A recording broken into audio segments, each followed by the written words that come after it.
Welcome back to Arise Prime Time. I'm Charles Onyekolu, and I have a guest commentator with me for the rest of the program who will be giving his thoughts on the news and issues of the day. And he is the current affairs analyst and professor of communications at Baze University in Abuja, Professor Abiodun Adeniyi. Great to see you, Prof. Thank you, Charles. One arm, not two.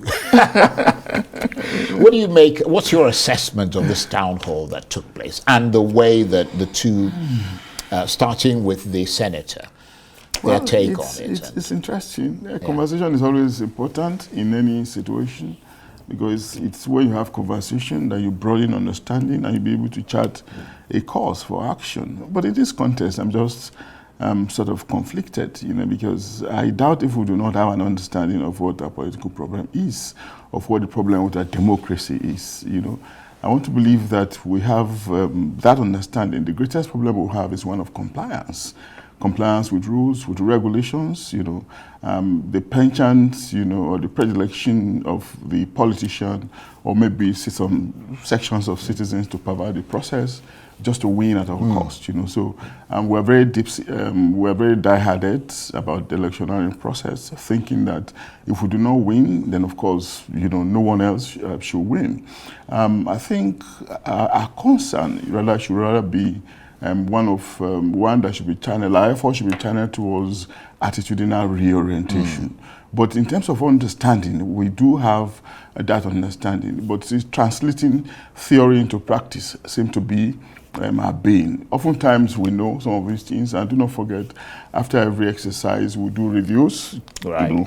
We highlight some specifics, some areas in which we need to grow. So beyond some of these little things that we're talking about, we're also talking about the more fundamental thing about our democracy. Should we expand it? Like Yaga Africa, something so rightly said, should we involve diasporas? Of course we should. If we're having small African countries involving diasporic community, why not us? Then secondly, what is the nature, or should we continue with the kind of parliament that we are having? Should it continue to be bicameral or unicameral? Another fundamental question. The one about questions around restructuring. Is it okay for us to tweak the system, away from the present characteristics? Fundamental questions that will have to be dealing with. Does that have to do with the electoral reform specifically, or is that a bigger sort of constitutional?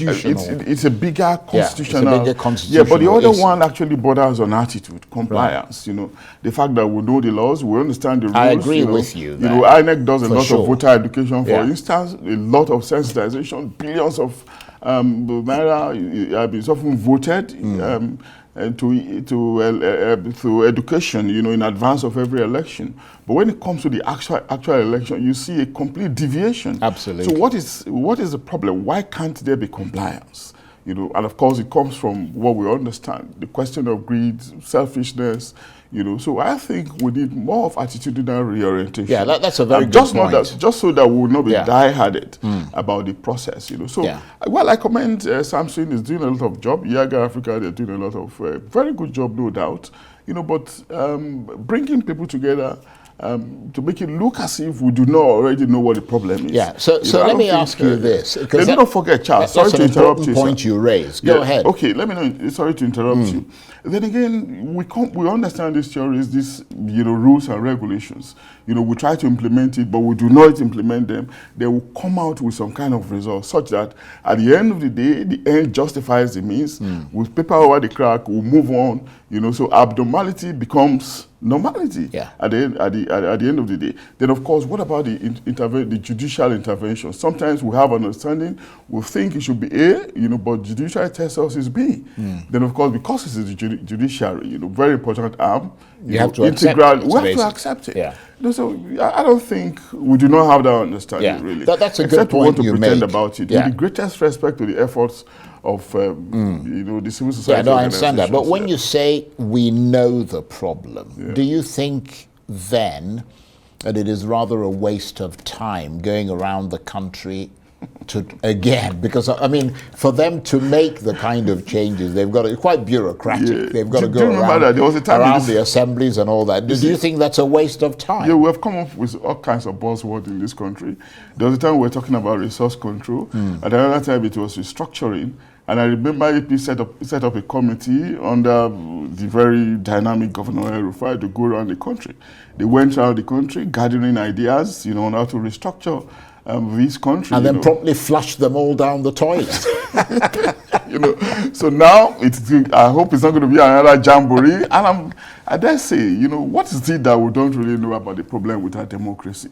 Of course, you and I are in terms with this, except we just want to be escapists. But if you don't consult the people, somebody will come up with something and say, oh, well, you violated the rules. You're supposed to consult the people. Therefore, I'm taking you to court. You see, people, you see what I mean? People think, I think we just are here to accept the values, the virtues of democracy. I actually agree with your assessment completely. Yeah, monism, over values, over the future of the people, things that are not supposed to be substantial are the things that rather bother us, we just so. Nevertheless, in the context of the specifics of electoral reform, they talked about quite a lot, and one of them was the unbundling of INEC and ensuring its independence.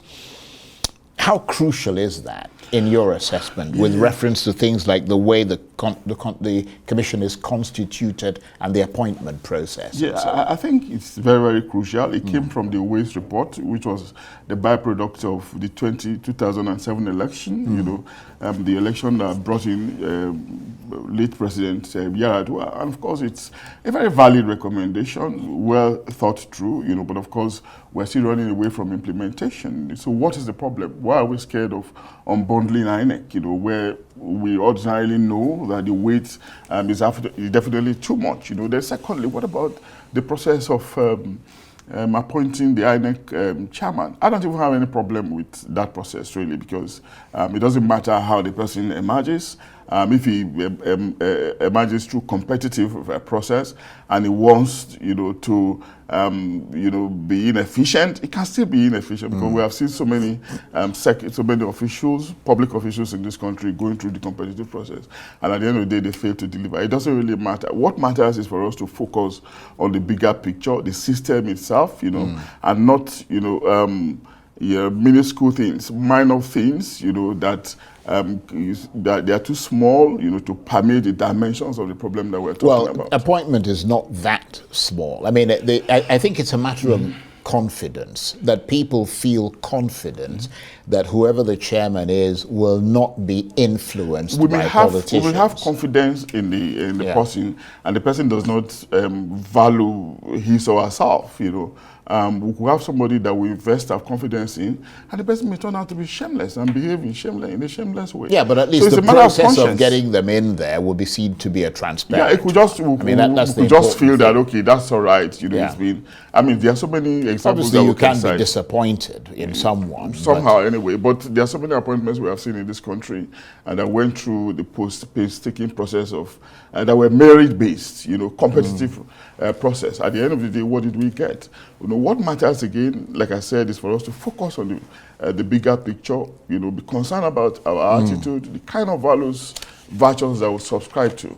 And of course, we need to talk to ourselves in those areas, realizing that democracy is the way to go. But if we want to continue that route, of course, we have to make sure that we up our ante. Well, I mean, it sounds like you're saying essentially that you don't believe that there should be any future town halls on electoral reform. I mean, what's the point? We know what the problem is. We know what it is. Maybe the town hall, really, it's not too late if I'm to advise them, if I'm qualified to advise them. Yeah, of course you are. Yeah, I would just say maybe they should just tweak the topic a little bit, do some tweaking, some reorientation. The focus shouldn't be what the problem is with our democracy. The focus should be on the solutions. On the solutions to the problems that we have identified. Then I think we'll be making progress as a result of that. Because we know, you and I know if we don't want to be dishonest, we know what the problems are. I think that's a very good point, and that is a good point at which to end the program. Professor Abiodun Adeniyi, always a pleasure talking with you. He is the current affairs analyst and professor of communications at Baze University in Abuja. Thank you very much indeed. That's it for this edition of Arise Prime Time. Join us again tomorrow. From me and the entire team here in Abuja, bye-bye, and thank you for watching.